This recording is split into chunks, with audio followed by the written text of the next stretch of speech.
Turning now to the latest on a brush fire still burning tonight in Mililani-Mauka. The Honolulu Fire Department has called off operations for the day and will be back on the scene tomorrow. KTV's Ariel Argel reports on how people in that area are being affected.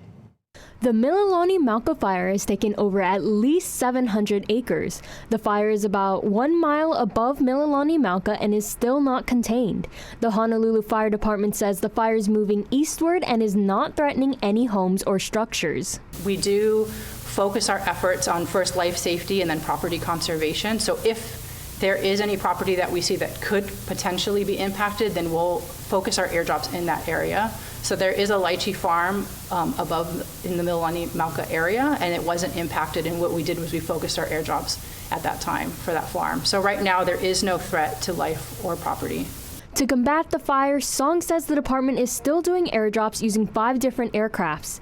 HFD's drone team will be conducting a fire watch starting at sundown. Song says there are favorable conditions of green fuel and light winds. Yeah, the smoke is pretty strong. So again, I do live down by Walmart, which is a ways down from Mauka where we're standing, and the smoke was pretty strong all night.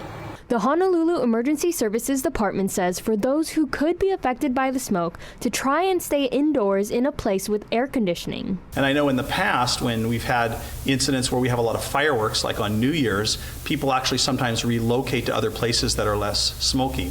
Now at this time that's not being recommended. There's no evacuation orders in place, but generally people should stay indoors and make sure they have enough medications. Dr. Ireland says if you do find yourself short of breath or struggling to breathe, to call 911. So far, EMS has received only 2 calls for smoke inhalation and no injuries have been reported. Ariel Argel, KITV4 Island News.